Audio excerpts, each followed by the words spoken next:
Good evening, everyone. Keith Lee, there's seats in the front row. I don't mean to put you on the spot or anything, but just pour détendre l'atmosphère. Good evening, everyone, and welcome to Reed Hall. My name is Marie Dorigny. I'm the Paris director of the Columbia Institute for Ideas and Imagination.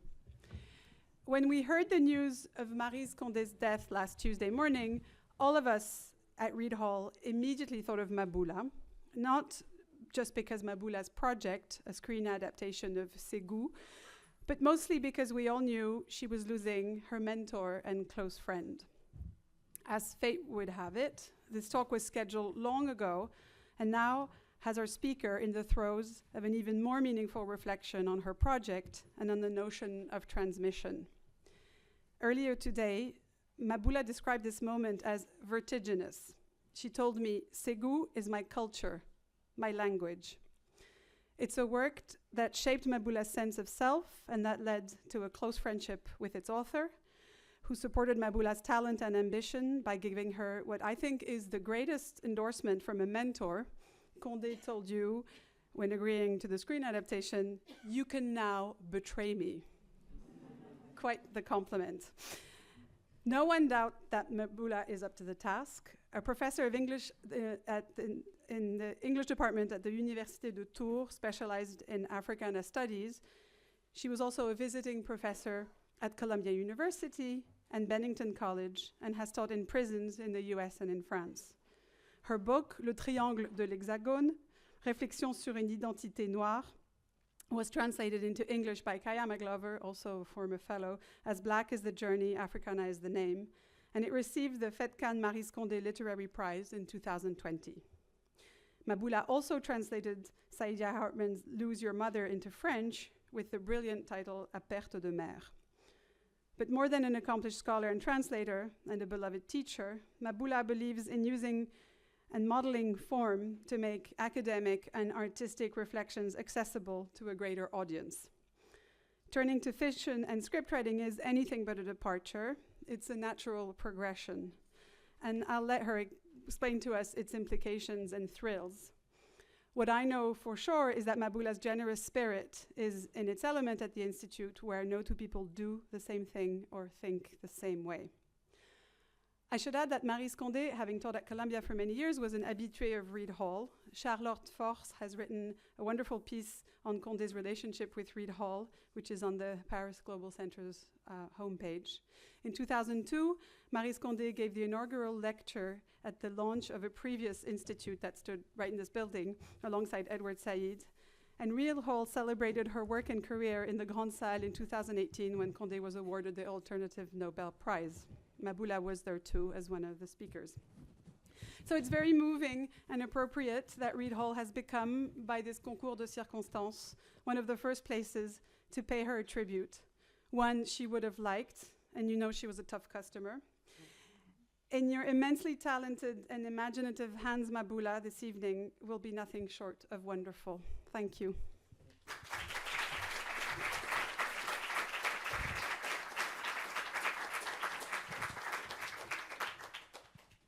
Bonsoir tout le monde. So first, I would like to begin with thank yous. It is both such a great honor and pleasure I wrote stand, but I'm not standing, to be seated in front of you tonight at such a particular time.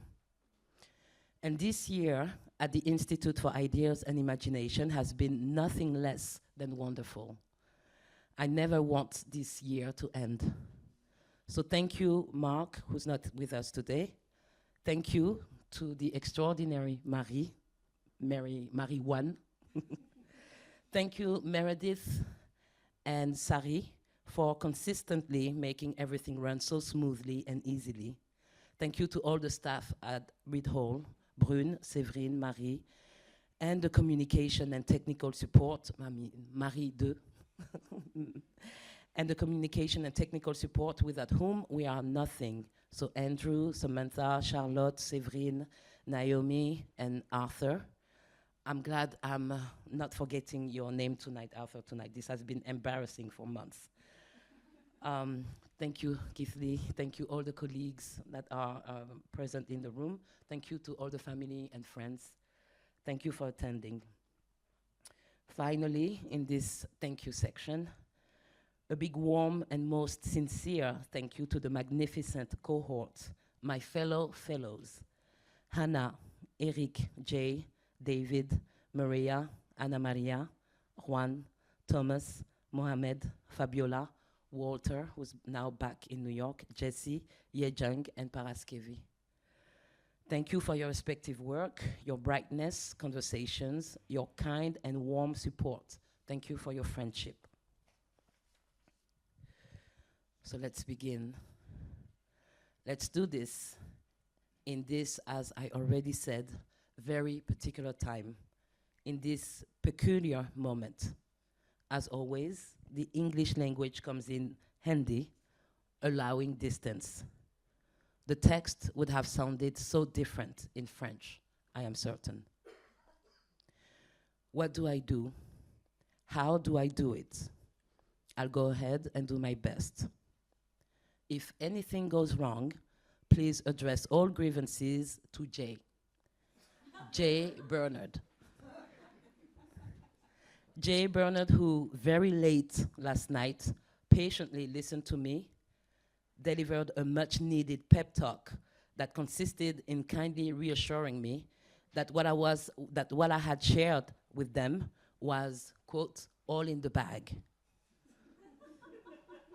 To which my first thought was, God, is this a specifically British phrase? Never heard it before. I'll simply continue to learn new things in this English language for the rest of my life. Then the second thought popped up. What does having things in the bag actually mean?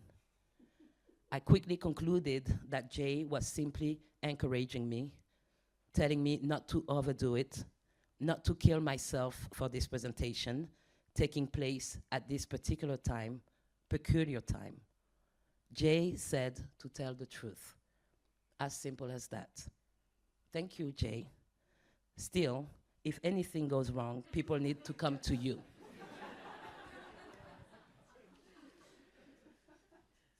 But just so everyone knows, I now know what it's all in the bag mean. For the francophone in the room, it means c'est dans la poche ou c'est dans la boîte.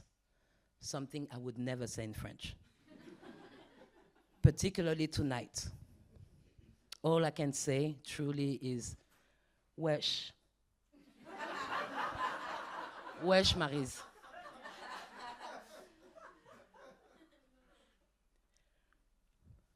I think I'm gonna need water at some point. Sorry. At some point, yeah. Believe it or not, on this 4th day of the 4th month of this year, 2024, believe it or not, last week, on Tuesday, March 26, between 4 and 5 a.m., while at home, I hurriedly woke up and headed for the restroom to relieve myself. Nothing extraordinary, nothing TMI I'm trying to share with you. Please don't panic. But on my way back to my bedroom and my bed, I fell. I fell flat in something like a split half second. So quickly. I was standing, and then suddenly I found myself lying on the floor. My entire body, my feet, my legs, my bottom, my back, all on the ground. Only my head was spared in a split half second. I have been walking with crutches for 6 weeks now, even though I imagine myself as having grown quite used to and dexterous in walking with the sticks. I found myself on the floor at dawn. I immediately figured that one, I'm sorry, did I miss? No, that's good, sorry. I immediately figured that one of my crutches had landed on some shoe or something, that it had simply slipped and caused this fall. But when I retrieved my precious sticks to get back on my feet and my bed, I realized that one, the right one, had broken. My injured foot is my right foot. The right crutch is therefore the one I lean upon the most when walking. Thus, it carries the most weight. The handle of this right crutch just broke. It ruptured, separated itself from the stick it is normally attached to, very neatly, as if it had been axed, chopped even. Never seen such a perfect break or cut in my life. All I could see then was the stick part of my right crutch was somewhere, and its matching handle was somewhere else. The two were separated forever. Nothing could ever bring them back together. I needed new crutches, but it was between 4 and 5 in the morning. I needed to get back to my bedroom and my bed, but I could not stand. I crawled first. Then I managed to get back on one foot, the left. I finally managed to hop back to bed on this left foot. I wondered, probably aloud, what the fuck just happened? How am I gonna go to the pharmacy to get new crutches? Are crutches allowed to break like that? You need them to walk, and they can just go? Let me just go back to sleep for now, and I'll figure out how to progress in my life when I arise. Later, that same morning, around a little after 11 a.m., I received a 22-second voicemail. A dear friend. His voice, warm and poised, his elocution clear and straightforward. Hello, Maboula. I hope you're well. We were supposed to catch up. Call me back when you get a chance. Also, I don't know if you've spoken to Richard recently, but you should give him a call because Maryse is not doing too well. All right? Call me back. Have a good day. Bye. 1 week later, still on a Tuesday morning, a little before 9 a.m., I received another voicemail, 24 seconds. Same friend, different tone, voice cracking, tears fought back, repressed. Maboula, I'm calling you to break the sad news. Maryse has left us. I'm here with Richard. We're at the hospital and everything. I'll keep you updated. That's it. She's gone. Hugs and kisses. A lot. Call me back.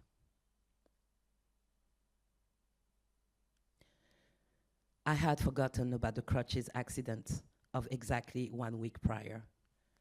I had already gotten new crutches. Actually, they were not new. The day I fell at dawn, I sent my medical aid, thank God it was a day, to the pharmacy in my neighborhood to get new crutches for me. But my pharmacy had run out of crutches. Pharmacies in ghettos run out of everything. That's how you know you reside in a ghetto. Services are limited. The woman behind the counter called me and said that she could order new crutches that would arrive the very next day. The woman behind the counter said that she could lend me temporary, used, I would say walked out crutches, and that I could just come and pick them up when they would arrive. My problem was that I knew I wouldn't have any visitor to collect the new crutches the following day. My medical aid comes only on Tuesdays. I didn't want to bother anyone and ask them to come all the way to my place for this. Fine, I'll just keep the raggedy crutches until I feel I can walk to the pharmacy to pick up the new ones. I don't go out much, if at all anyway. This can wait, no rush. I spent 1 week in limbo.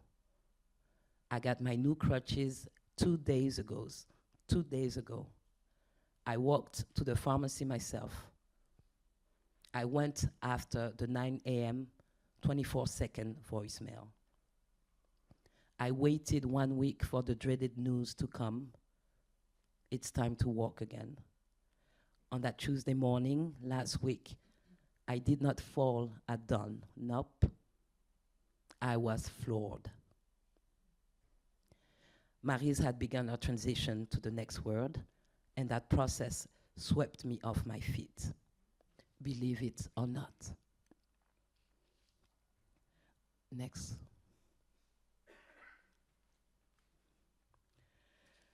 This is Ramadan. I'm Muslim. The Quran says that human beings are Allah's favorite creatures.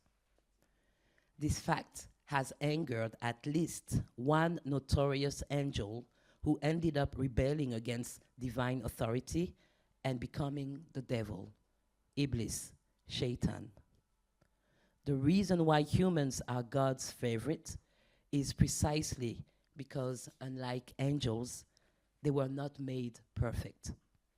And perhaps most importantly, humans have been created to bear the weight of the Quran that I understand here as life. Humans have to bear life. That is to say, they are faced with death. They have to bear and manage the weight of death. This alone makes them superior to angels. Human beings will have to go through loss and suffering. So here I am tonight, talking about Maryse without Maryse. What do I do? How do I do it? David Scott. Is this how it felt when the great Stuart Hall died and you had already been spending so many years working hard on his biography? What did you do? How did you do it? Here is my main question. How do you write under such circumstances? I have pondered this on many occasions. It seems I write from my experiences, my interrogations, my pains, at times my joys too. That is all I know. I make do with what I have and what I no longer have. At times, I feel trapped. When I received the first voicemail, I could not work nor prepare for the entire week until her passing. I kept tonight's rendezvous in mind, but I was paralyzed. I simply could not write anything. But here I am tonight. I have strange fantasies about my writing process. I wish I could be as meticulous as Hannah is. When feeling haunted by history, instead of feeling overwhelmed and gasping for air, I wish I could hunt it back, as Jay told us during their presentation. Perhaps this is what Maria does in Memory of Memory. I am yet to read your book, Maria, but I find this title immensely and strikingly beautiful and evocative. I also wish that I were a little bit more like Juan, so madly in love with literature, anchored so deeply in knowledge, awareness, and conversation with past, long-dead authors and works. I wish I were like Jay Young and Eric, capable of exploring themes so remote from themselves, though only seemingly, I know. Right? I want to be as confident, eloquent, and passionate as Jesse and Thomas, let alone Walter, so enamored with this idea of a France so filled with colors and songs that although I was born and grew up here, I simply never had the luxury to imagine. I also wish I was gifted with the piercing eyes and bubbling creativity of Mohamed and Fabiola. And who knows what David, Anna Maria, and Paraskevi will unveil during their upcoming presentations, and that I will envy. All of what I have just described is simply not me.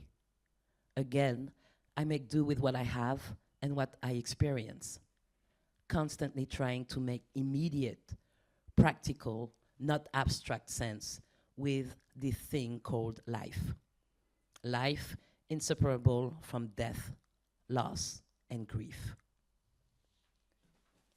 I, I met Maryse Condé about 25 years ago in New York. A young graduate student at the time, I was away from Paris for an academic year. She was away from Guadeloupe, already teaching in the United States. I randomly met Maryse. I more or less stumbled upon her as friends of mine had convinced me to attend a post-conference cocktail. The French department of the New York University I was spending a year in as an exchange student had organized and held a conference to explore, discuss, and honor Maryse's work. I had never heard about her then. I had never read her either.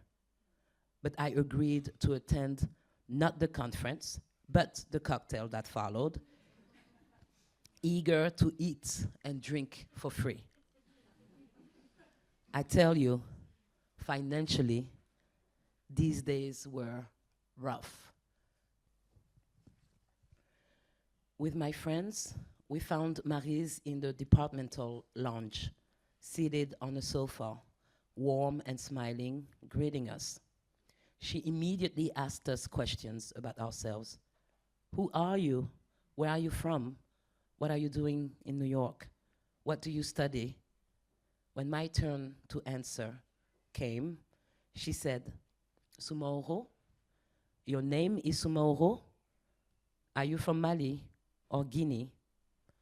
I replied that my family was from the Ivory Coast, to which she added quite assertively, you're Jula, right? Well, you definitely have to read Segu. Me, in my mind, of course, whoa, lady. Hold your horses. I don't know you. I don't need any orders, recommendations, instructions from you, do I? I'm not even doing a PhD in literature, French and Francophone literature at that. I specialize in African American and Africana Studies. I do history, cultures, religion, black nationalisms, you know? I have no time for literature. I do serious things. The only reason you're meeting me today is because I intend to earnestly shoot straight for the free food and drinks. Do you have any idea how expensive NYC is for a girl like me? Do you know how broke I am? Do you know what it took for me to even be able to enroll in this exchange program? Do you know what it took for me to leave all this Jula business behind? Far, far away in Paris, in Abidjan, in Séguéla. Now, freely roaming the new world, do not send me back to the old worlds. Indeed, spare me Paris and France. Above all, spare me the Ivory Coast and all Jula-related matters even more. I already made an effort by reluctantly accepting to enroll and audit this weekly seminar given by some Martinican guy that I don't even know about either, that I have never read either, whose syllabus is so opaque with works by Deleuze, Guattari, and Raisons. Césaire, what? Return to my native land? Seriously? Is that poetry? Come on. What's this professor's name again? One Edouard Glissant or something like that. Back to real life, back to Maryse. There and then in the lounge of this French department of this NYC university. I politely and concisely replied, Segu, sure, will do. Little did I know, silly young me, wounded young me, incomplete and lost, torn young me, me in the making, not knowing at the time that you just don't run away from anything. You don't just reinvent yourself, your past, your genealogy, your roots. They will hunt and find you wherever and whenever. It took me 3 years to read that immense 2-volume novel. Next one, please. Condé's magnum opus is an intellectual project of Afro-diasporic historical narration. I have argued in an academic article that Condé's resort to literature is a justifiable attempt to fill in the historical blanks of the African diaspora. Faced with the scarcity of archival sources emanating from the enslaved themselves, how is the story of dispersal and dehumanization to be narrated? The historical fiction, resting on complete archival records and including the voices of all the parties involved, is impossible to write in the specific context of the African diaspora. Invisibility and silence are part and parcel of the history written, told, and circulated. What literature seems to allow is the possibility to make use of informed imagination and creativity, both research-based, to tell history in a manner that leaves room for the voices and humanity of the Afro-diasporic subjects who have historically been muted. Literary fiction thus serves as a substitute for an unachievable historical narrative, and both are equally legitimate. Along those lines, literature is used as an imperative necessity central to the diasporic historical narration. As such, this historical narration, based on literary fiction, can be understood as a project of rehumanization of the African descended by way of rendering missing voices and stories audible. This process was later on theorized as critical fabulation by Saidiya Hartman. Next slide, please. The problem of the beginning is the beginning of the problem. Originally applied to the structure of novels and other types of narratives, these words, penned by Edward Said, can surely be applied to the analysis of Maryse Condé Segu. In telling the story of the Bambara Traoré family, the French Caribbean author, through the 2 volumes Segu and the Children of Segu, undertakes the ambitious and double task of creating a literary work while simultaneously embarking on the difficult exercise of writing history, the history of the African diaspora. In that respect, discussions of this work cannot be restricted to literary methodologies. Beyond the literary narrative lies the theory developed about the African diaspora that has preoccupied numerous and interdisciplinary specialists. The historical aspect of Segu cannot be restricted to the sole obvious listing of the historical events represented in the novel, which have been thoroughly researched, continuously supporting the plot. Indeed, Segu and the Children of Segu cover the historical periods stretching from 1797 to about 1865. They are filled with historical figures from the continent and the diaspora. Those include Mansa Monzon Diarra, Elijah Martal, Paul Bogle, Hollis Lynch. Representatives of European military power make their appearances as well. The French Faidherbe and Gallieni, both involved in the colonization of West Africa. Jamaica's governor here. The novel also needs to be understood in its treatment of the relation and the positioning of the African descended to the notions of Africanness and blackness. Thus, the diasporic narrative the novel presents touches on issues of worldview, relation to time, power, and history. The Traorés, a noble family from the Kingdom of Segu, located in present-day Mali, West Africa, experienced multiple changes and evolutions from the late 18th century, with the slow but sudden surfacing of Islam and European penetration of the African continent to the late 19th century and the resistance to European colonial invasion countered through the religion which had once created internal tensions and divisions within the family and kingdom. Following the story of the Traoré family means following the historical developments of the African diaspora in all aspects and complexities.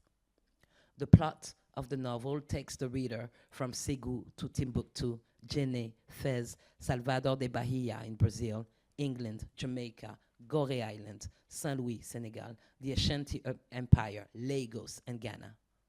The endless scattering and subsequent ramifications are precisely what constitute the essence of this African diaspora. Maryse Condé's body of works cannot be disassociated from her personal and professional academic life. All are reflections of her practice of the diaspora. Born and raised in the French Caribbean island of Guadeloupe, along with her family, she would go and spend a vacation in France every 5 years. At age 16, she was eventually sent off to Paris, first for high school and then to pursue higher education training. When she attended the French university, Condé studied French, Latin, and Greek, and English as well. Question on her one-of-a-kind interest in such a wide range of disciplines, she asserts, so I'm going to read the question that was asked in the book that I'm taking this information from. Wasn't it paradoxical for a politically conscious person who had become interested in the contribution of blacks to Western civilization to specialize in Greek and Roman literature? Condé answers, no, because I was doing two things at the same time. There was also my BA in English. In fact, my studies allowed me to gain a good knowledge of French literature, which appealed to me, and to learn about English literature and culture, which also began to interest me. I remember starting a program for the DES, Diplôme d'études supérieures, and an advanced university degree based on the study of the voyages of discovery to the study of the voyages of discovery of Africa undertaken by early European explorers such as Mungo Park, René Caillé, and others. End of quote. Undoubtedly, this particular school training had greatly contributed to the development of Maryse Condé's diasporic literacy. Diaspora literacy has multiple implications for Condé's narration of the African diaspora. First, it requires and posits the full and active participation of the reader. Secondly, it challenges the certainties of the reader and trains the latter's critical thinking. By further analyzing the author's background, that is to say her Guadeloupean origins, what comes into light is the need for a member of the diaspora, an African descended no less, to delve into and fully grasp the historical reasons for the original dispersal, and more. Condé explains this in an interview with her I conducted in 2010. I sought to understand how it was possible to tell then that Africa, I mean Mali, Africa in general, was underdeveloped. What could explain its decline? What caused it to go into decline? So instead of simply worship and glorify Africa, I sought to understand why it had transformed into the suffering continent it is today. So 3 elements are to be found in Segu. First, Negritude stated that the past is important. Second, anger at the confusion being made between spiritual wealth and material poverty. And then, interrogations on what led Africa to go into decline. There are 3 elements in Segu, all interwoven, unquote. Maryse Condé's third novel, Segu, was first published in French in 1984. The context of its publication in metropolitan France, in hexagonal France, was that of a post-colonial African continent that had already failed to fulfill its promises of democracy and economic development, as well as to gain the respect of the dominant powers of the time. The portion of the interview I conducted with the French Caribbean writer that I have just shared reveals that the idea for such a novel came from multiple sources. First, the total acceptance of and belief in the very Caesarean principle of negritude that placed the African continent at the inescapable center of all worthy intellectual considerations of the members of the African diaspora. Was not the French Caribbean first and major poem published by Aimé Césaire in 1939 titled Notebook of a Return to the Native Land? Even though the rather theoretic long poem was written while the young poet, then studying in Paris, was vacationing in Eastern Europe, it still served as the cornerstone for scores of Afro-diasporic intellectuals for whom Césaire's poem was foundational. Presenting herself as a disciple of Césaire then, Maryse Condé still envisions Segu as the materialization of the idea of Africa, articulated by Césaire. If Africa is the beginning, Africa must be experienced concretely, and the results of this hands-on experience must be put into words as well as published, for better or for worse. Secondly, Condé explains that Segu is born out of anger at the geopolitics of the time. Secondly, Condé explains that Segu is born out of anger as the geopolitics of the times had nothing but utter contempt for the African continent, its cultures, its civilization, and its history. Finally, writing and publishing Segu came as a way to interrogate and search for explanations to what had made possible such an unfair and unjustified treatment of an entire continent and the diaspora it had produced.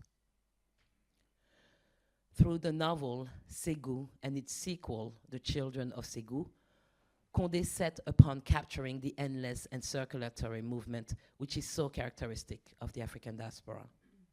The novel is dedicated to Condé's claimed Bambara ancestress and is based on historical research conducted with the help of the scholars listed in the acknowledgements section. Quote, "But I would like to offer special thanks to my friends, historians, and researchers in the human sciences," unquote. On this list appear the names of renowned scholars, including famous Africanists specializing in history or literature and culture. These include Adam Ba Konaré from Mali, Ibrahima Baba Kake from Guinea, Liliane Kestlout, the late Liliane Kestlout from France, and who taught in Dakar, Elikia Mbokolo, born in Kinshasa, and who taught at the French École des Hautes Études en Sciences Sociales, just down the street, and Madina Lital, who is a Malian historian and descendant of El Hajj Omar Tal, whose conquest of the kingdom of Segu is at the center of the novel's plot. Madina Lital, due to her family lineage, remained in possession of rare family papers related to her famous ancestor. The friendship Maryse Condé developed with her in the 1970s in Paris gave Condé access to those papers. Hence, bearing in mind the fact that the ambitious literary work was undertaken after the successful completion of Condé's doctoral dissertation in comparative literature at the University Paris 3 Sorbonne in 1975, the notion of hybridity must fully be considered in the analysis of the novel. During the 8 years that were devoted to the research, 5 years, and the writing, 3 years, the author was both an established scholar, teaching in French university, and a budding novelist. Which of the two identities had the upper hand in the penning of Segu is consequently a legitimate question. However, taking into account both identities, scholar and novelist, simultaneously, which means accepting the hybridity of the individual, seems to be the fairer approach that is further echoed by the hybridity of the publication itself. These remain true despite some scholars' assertion that Maryse Condé claims to be more concerned with her task as a novelist than as a historian. The 2 volumes of Segu can be approached and dissected through the prism of history in an attempt to tell the story of the African diaspora. In other words, the novel narrates a diasporic history. The obvious pedagogic intention of the novel is made visible through a series of information that is designed to help the reader better contextualize and therefore better understand the plot in the form of maps, family trees over 2 generations, a glossary, but also notes explaining the historical references made. The plot of Condé's novels centers around the fate of a prominent Segu family, the Traoré family, presented mainly through the experiences of its masculine lineage. That being said, it is of importance to note that this seemingly patriarchal narration is a mere reflection of the power structure and social organization of the time period dealt with. Women are also present and often decisive in the plot. To use the French Caribbean writer's own words, quote, "One can feel that the novel's narrator is a woman," unquote. When asked to explain this intuition, the author spontaneously refers to what had been for her the irrepressible need to develop a close relationship with the social scientists she turned to when conducting the historical and cultural research that the production of the novel required. That is what enabled her to write a story and not mere history. To Maryse Condé's understanding, history is official, political, deceiving, too disconnected from reality. This reality, according to her, can only be found in things mundane, closer to the lives led by women. On this particular point, the multiple friendships she developed with female colleagues were critical to her fully grasping pre-colonial West African life. Based on this argument, history can be interpreted as a male narrative that needs to be completed, better yet, corrected by the feminine voice. History can thus be associated with domination and literature to resistance to this domination. The partial and biased sources that have constituted the historical archives on the basis of which the history of the African diaspora has been written may also mirror a gender divide according to which power is associated with the masculine and subjugation to the feminine. Following that logic, literature emerges as the more readily accessible tool to women for resistance by way of telling stories. The perspective that surfaces, far from being feminist, is womanist in the sense theorized by Alice Walker, as it seeks to associate masculine and feminine voices in an attempt to craft a more egalitarian whole. Not limiting herself to denouncing racialized structures of power, Maryse Condé also sets out to attack patriarchy. One of the manifestations in both volumes of Segu is the treatment of violence against women, which is dealt with through the frequent occurrences and depictions of women getting raped, married, or deemed ineligible for marriage, repudiated, or committing suicide, pressured by their social condition. The grand African epic lingers on the profound injustice existing in pre-colonial Africa. At no other times is this injustice more discernible than when women are involved. So this is my understanding and analysis of what Segu is. My intellectual and academic understanding and analysis of the novel, that is. Because there is another layer, that I need to explore now that I have embarked on this adaptation project. This layer is more personal, intimate even. Indeed, Segu is the first book I ever read that portrayed my family culture when I had been born and raised in hexagonal France, that is to say, so far from our ancestral ways. For a long time, our ancestral ways were as foreign to me as the hexagonal French ways. Only the French ways, the Western ways, appeared as more desirable. There is a history that accounts for the construction of this bias and hierarchy. I know that now. I did not know it when I first met Maryse in New York about 25 years ago. In Segu, I also learned about the character of Nia, born Koulibaly, who married into the Traoré family that she co-rules as Baramuso. This character strangely resembles my own mother, named Bamuso. One syllable separates the two terms, Baramuso and Bamuso. Each designates a woman and her status in a polygamous household or compound. Forever, I will mistake one for the other. The Baramuso is the favorite wife, when the Bamuso is the dutiful wife, the head wife, the trustworthy. Forever a child, I guess, I wonder to this day how one wife can be dutiful, trustworthy, reliable, and a central pillar to the family without being the favorite.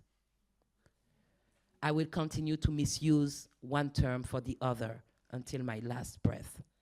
I will never be able to get those meanings right, or perhaps I simply refuse to accept an injustice, something unfair that this mother of mine had to go through.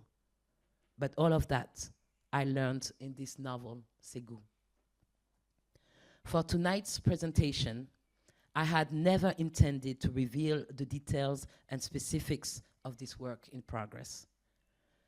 Firstly, because it really is in the making and far from completion. And also because I'm contractually bound to keep my mouth shut about this project. What I wanted to discuss was what led me to Segu as a novel at first.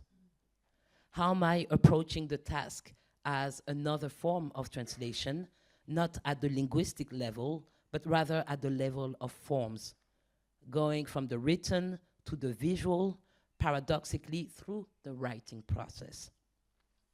And then explore the greatest present the directors and script writers, Antoine and Cédric, also precious, precious friends, gave me when they offered me the job.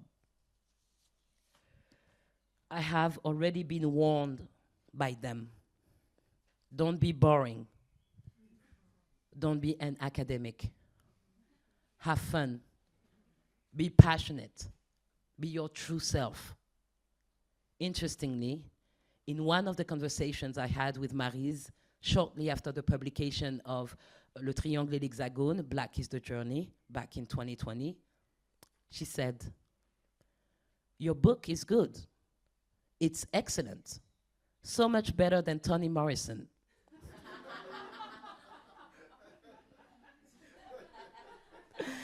I swear, I have the video. But Toni Morrison had just died, so we were joking. Maryse Condé was saying that she was a minor writer. It was a joke. Maryse was a joker. So much better than Toni Morrison. Yet, I miss your intimate voice. I want you to forget that you're a professor, an academic demonstrating your great knowledge. Don't hide behind academic jargon. I want you to remember that you are also a woman in search of something that you still haven't found. I want you to search and not find. I want you to make mistakes. I want you to be full of shit. Be detestable. Be pleasant. Be yourself. Be free. Be freer. Later in 2022, when Maryse agreed to the idea of an adaptation of Segu in which I would be involved, she gave me permission to betray her, saying, "That's the rule. What else can you do? I'm ready." So good people in the room, let me reintroduce myself. My name is Judas, and I'm ready to betray Maryse Condé with a passion. J'ai dit. Thank you very much.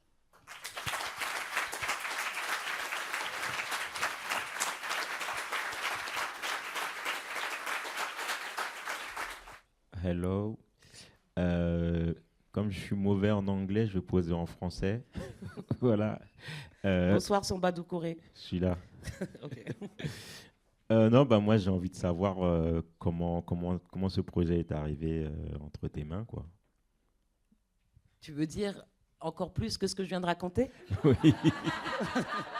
Non, mais nous on veut le business, quoi. Tu vois, la production. La production. Est-ce que tout le monde parle français dans la salle? Oui. Donc non, en fait c'est un cadeau. Je l'ai dit. Je les ai pas nommés parce qu'il y a toujours des choses de confidentialité, mais c'est Antoine Chevrolier, les réalisateurs Antoine Chevrolier et Cédric Ido, qui sont tout simplement venus me proposer de faire cette adaptation de Segu. C'est tout. J'ai rien demandé, j'y ai jamais pensé, et ils m'ont proposé ce projet. Voilà. Et ils n'avaient pas encore racheté les droits, ils ont racheté les droits, et donc on est dedans. C'est tout.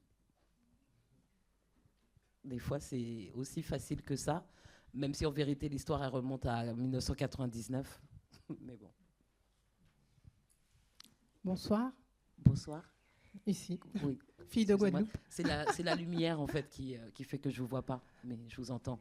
Ça y est. Ça change rien. Ça change rien, ouais, c'est clair. Non, mais je disais fille de Guadeloupe pour rendre hommage à Maryse. Comment aujourd'hui pensez-vous que vous allez pouvoir porter cette voix qui porter la voix de Maryse, porter son œuvre avec, permettez-moi de le dire, la douleur qui est la vôtre, qui est la nôtre également. Comment vous abordez ce travail aujourd'hui? Peut-être que vous n'avez pas encore d'idée. Aujourd'hui, je ne sais pas. Aujourd'hui, je me sens... Ça a été un effondrement, en fait, la disparition de Maryse, mais pas un effondrement, on va dire, scandaleux. Maryse avait 90 ans, était malade depuis très longtemps. Et j'ai eu la chance de la voir il n'y a pas longtemps, au mois de février, à l'occasion de son anniversaire. Mais ça fait longtemps qu'elle est malade. Donc on peut pas se... Quand quelqu'un a 90 ans, on peut pas être scandalisé de la disparition. Après, moi, ce qui m'a plutôt accablé, enfin, ce qui m'a davantage accablé, c'est le timing. Je me suis dit, pourquoi elle m'a fait ça? C'est vraiment, je l'ai pris très personnellement. Et pourtant, on sait que, je veux dire, on est tous ensemble ici, tous les résidents, depuis le mois de septembre, et on a un autre planning. Et donc, moi, je sais que j'étais planifiée pour le 4 avril. Donc, la semaine dernière, je n'ai pas compris, en fait. Là où je vous rejoins, c'est que, effectivement, c'était déjà grand et immense, Segu, dès le départ. Mais là, c'est encore plus. Donc, j'essaye de me dire que je ferai ce que je peux. Et j'essaye de me dire que j'aurai peut-être assez d'amour et de respect. Je me souhaite d'avoir assez d'irrévérence, mais avec un souci de fidélité, parce que je pense que surtout dans le contexte français, on a besoin de grands récits encore. Je ne sais pas si je pourrais me lancer dans quelque chose de trop avant-gardiste, alors qu'il manque encore des piliers pour nos imaginaires, j'ai l'impression. Vraiment pas pour effacer ce qui a été fait, mais pour insister sur l'invisibilisation de ce qui a été fait. Donc je me dis que je sais pas, il faut arriver à faire quelque chose qui soit accessible, qui soit populaire. J'aime bien les deux personnes que j'ai citées avec qui je travaille, donc Cédric Ido et Antoine Chevrolier. Je leur ai dit dès le départ que Segu, c'était plus grand que Wakanda, c'est plus grand que Black Panther, que Segu, c'est plus grand que Game of Thrones, qu'il nous faut 24 000 saisons. Et donc, je ne sais pas du tout. Je ne sais pas du tout comment... Enfin, j'avance petit à petit, mais là, c'est vraiment le début. Donc, déjà, se mettre d'accord sur les personnages qu'il va falloir abandonner, tuer, ça a déjà été que des deuils depuis que j'ai commencé. Ça a été une série de deuils, je ne m'en sors pas. Et donc, on va voir. Mais je pense, par contre, qu'il faut vraiment le faire. Et là, j'ai d'autant plus conscience que c'est un travail... oui, enfin, je sens, c'est immense, en fait. Et qu'il faudra que je me sorte de cette paralysie, qu'il ne s'agit pas de faire mieux que Condé, qu'il ne s'agit pas de... Mais si au moins on peut respecter cette œuvre, ça serait déjà ça. Si vous me permettez juste de rebondir, c'est que vous dites que vous avez justement cette responsabilité de l'héritage. Cette responsabilité, pardon. De l'héritage de Maryse Condé. Et on parle également de tout ce phénomène d'invisibilisation. Maryse Condé, c'est... enfin, voilà. Immense auteur, immense femme.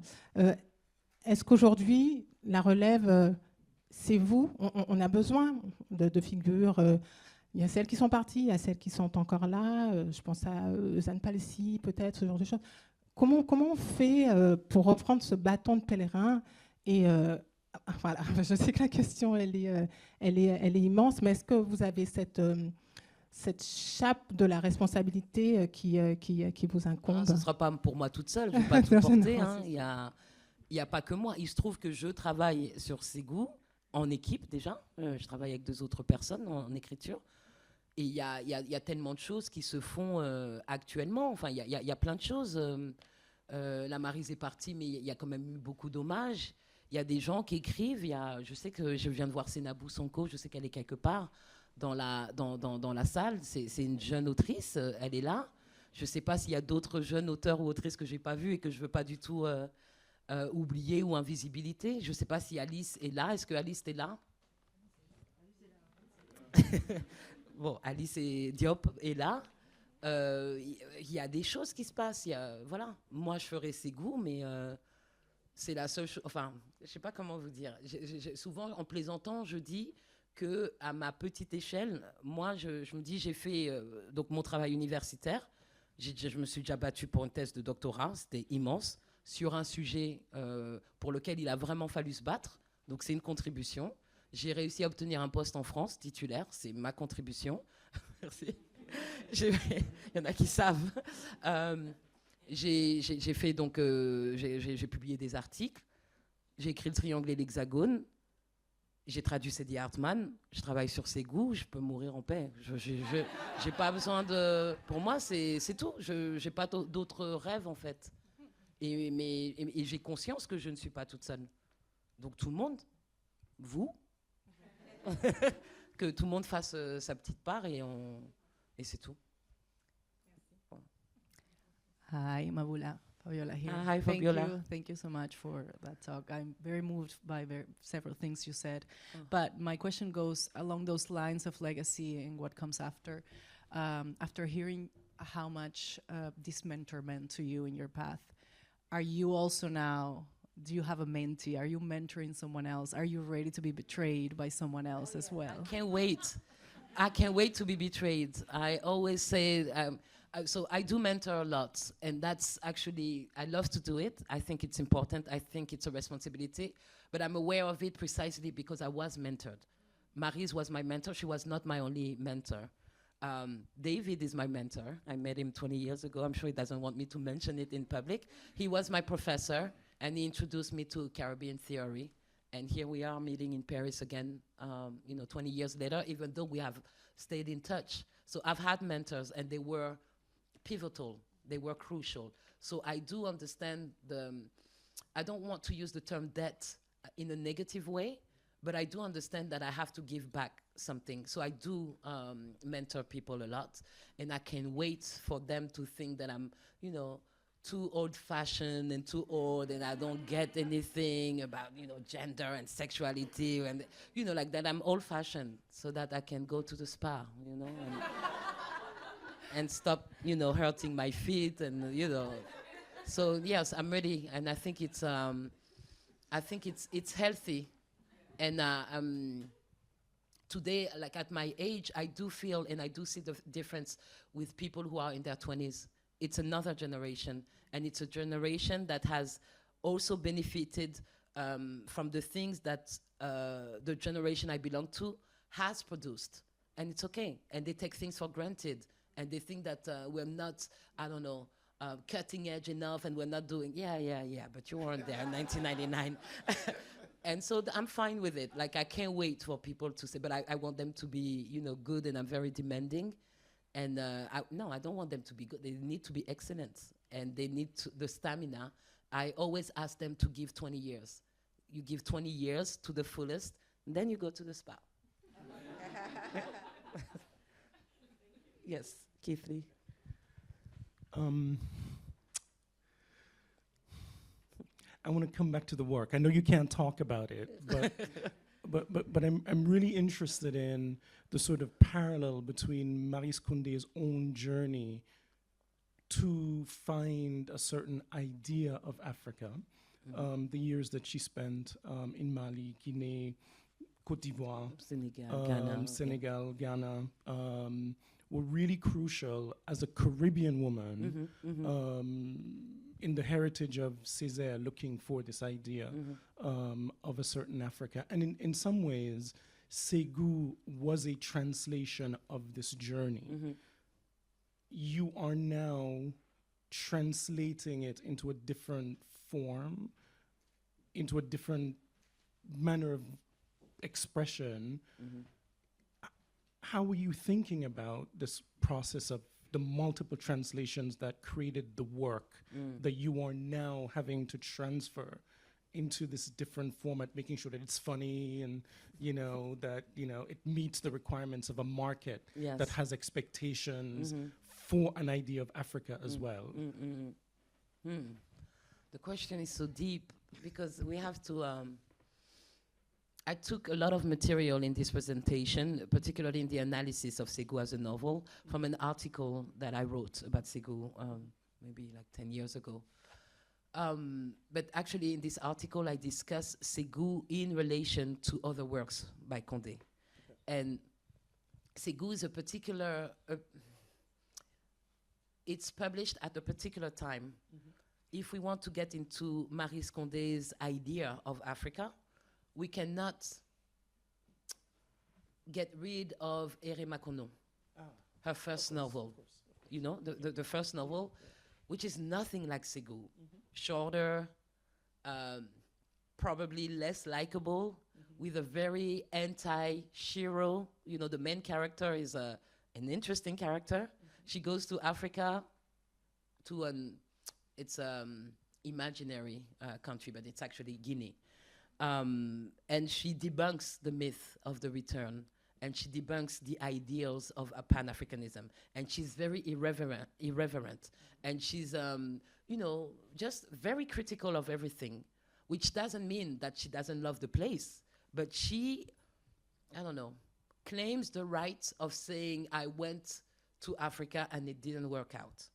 And Maryse Condé, because this is her first novel, she was greatly attacked for saying this and for writing this. So after publishing another novel, she comes with Segu. So to me, Segu is, reads a little like a revenge, saying, I've been attacked because I was perhaps too bluntly honest with my take, based, not like Césaire. I actually lived in Africa. I didn't dream of Africa. I lived there, several countries, many years. It has been crucial in our, intellectual and even women development. So I'm not, Condé saying, I'm not speaking from theory, I'm speaking from practice, right? I wrote this book and it was not well received. So now I'm going to, let's say, overwhelm you with a 2-volume novel, thoroughly researched, right? And I'm just going to say, I get Africa. And I get it precisely, how can I say? Also because I am a Caribbean woman. and I claim the right and the legitimacy to talk. I have a voice, you know, in this conversation, and you cannot dismiss me on false pretense, saying, you know, you're from the Caribbean, you didn't get it. I got it, and I got it emotionally, I got it in terms of sensitivity, and I did the homework. And I spent 8 years on this, you know, on this book. So this is my take on Segu. It's not Segu alone, you know. So she was really trying to make a point, and she also was trying to have people or the readership accept her claim to the discourse, right, on Africa. I think today, here from Paris, France, in 2024, this is another context too. And my take on the topic is that it's really, I don't know, it's post-Condé, literally, now. And we are dealing with different questions. So it's not, in my approach, it's not about demonstrating. It's about, you know, being, yes, perhaps freer in the depictions, freer and more confident about, you know, this history, not to demonstrate the worth, not to make a point, just to be. So I hope we can be free in this, free and precise and complex and beautiful, you know, just like the novel is. I have no idea what it's gonna yield. Did this address your question, or? Yeah. Kind of. Yeah. No, but it's a work in progress. Yes, so it's it's really like it's a work in progress. It's not a. Yeah. It's not. How can I say? How do you say? C'est pas une figure de style. Yeah. It's a It's work not a in figure of progress. style. It's No, like I have nothing. I mean, not much. Hi, Maboula. When I read your book, This is Jay Bernard. Yes. I give pep talks. It's my favorite literary genre. So I wondered if I could ask you a little bit about the end of your book, because I think this term post-Condé is really an interesting term. Mm-hmm. And at the end of your book, which really struck me, was that you end it with this question, which is what hasn't happened. Yes. And I find that such an interesting provocation and such an interesting way to end a text, particularly for someone who is working with someone who, as you say, has used the novel and used her work to fill in the gaps. So I wonder if you could talk a little bit about that ending, like what you were thinking and why you chose to end there. Thank you. I thought you were on my side.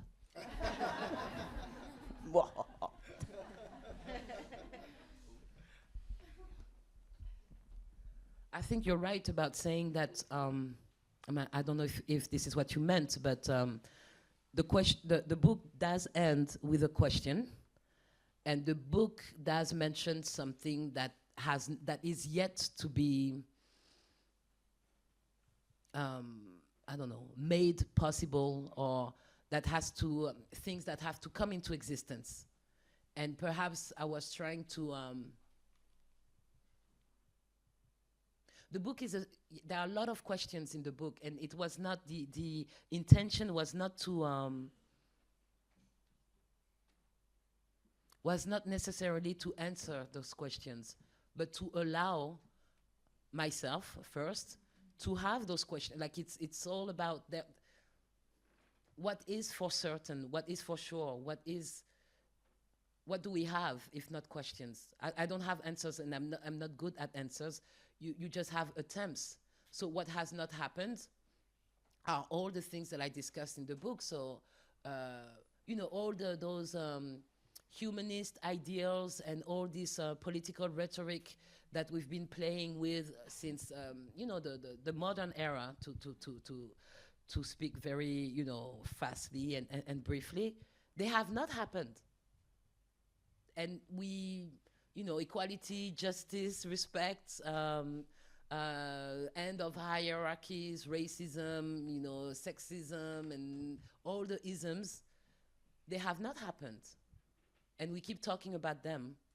So perhaps I feel that by raising questions, it's just a reminder that those things that are upheld so easily and spoken of so, constantly all the time, they're not a reality.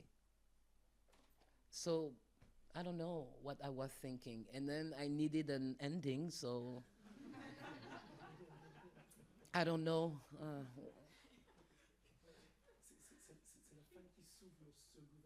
Yes, it's about opening, and just a reminder.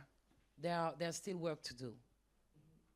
Perhaps there's still work to do for sure, and I did not want to position myself as having done, all the work. It's just one book in French and English. That's all. It's just one book.